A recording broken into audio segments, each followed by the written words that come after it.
Hello and welcome to this extra little episode of the British English podcast that is going to show you the improvement people like you can make with their English when joining the Academy, which is the online learning community that keeps this podcast alive. It's been going for about a year and a half now, which means two things.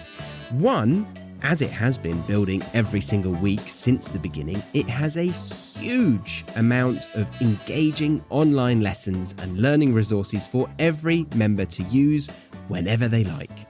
And two, it means I can see real progress learners have made in the time that they have been members. And to show you this, I got inspired by those gym photos. You know, the ones you always see of that really overweight man in the before photo, and then next to it is an absolutely shredded version of that man in the after photo, having completed the fitness program. So I thought, I've seen such progress in those who have joined the Academy. How can I show you their progress like a gym before and after photo?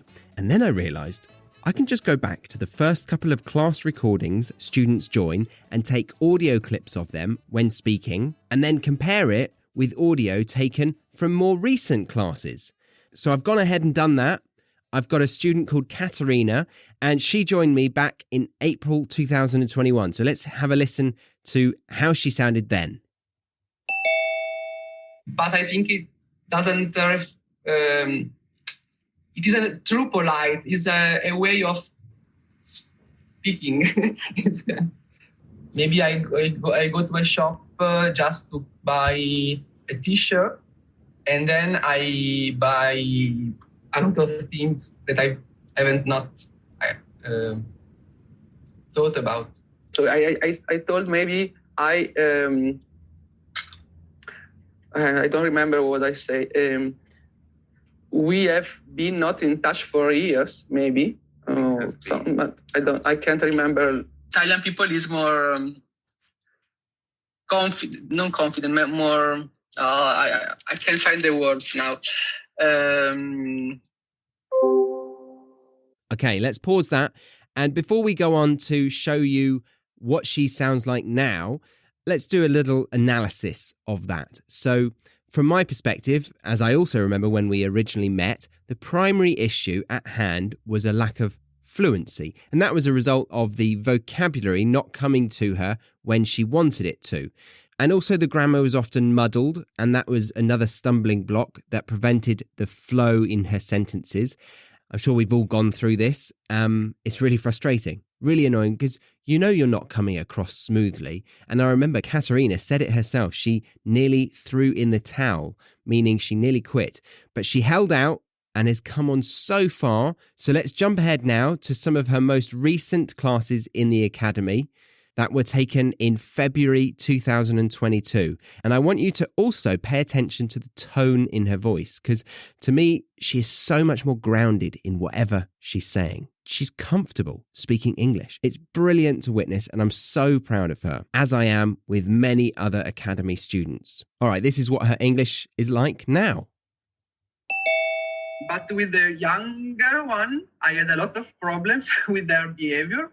And she threw a tantrum every day, every 5 minutes. It was impossible to pacify her. I tried to avoid to take her to the supermarket, to shops, to everywhere. It depends how this guy is, because if he's gorgeous and if he's interesting, okay, it could be a mind-blowing experience.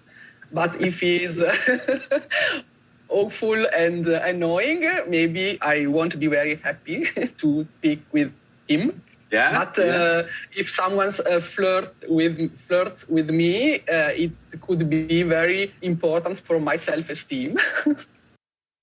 Because my mother visited me last weekend, and I know that she came here because she would like to go to Nice in France to buy something, and that in Italy she can't find it.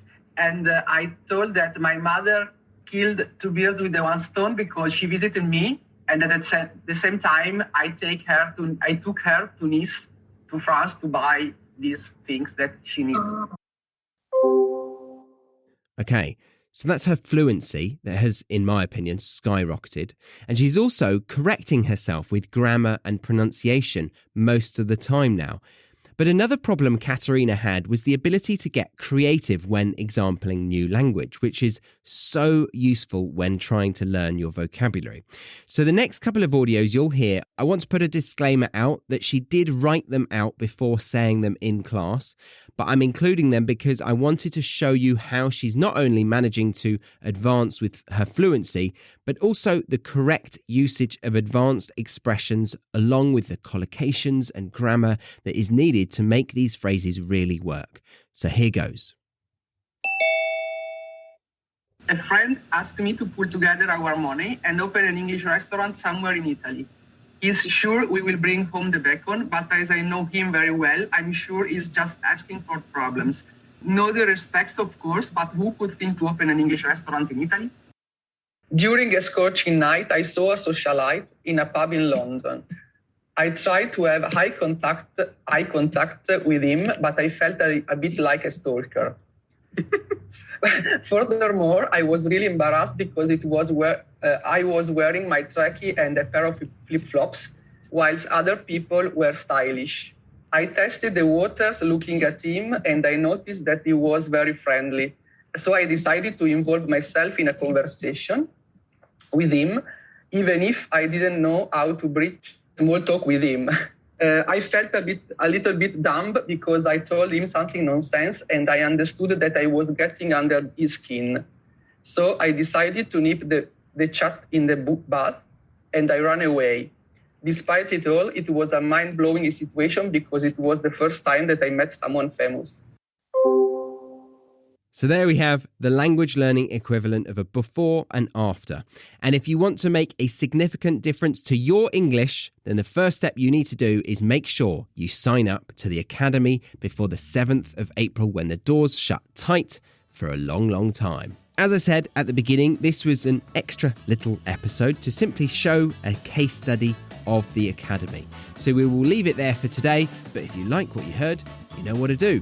My name is Charlie, and I'll see you in the next episode of the British English Podcast.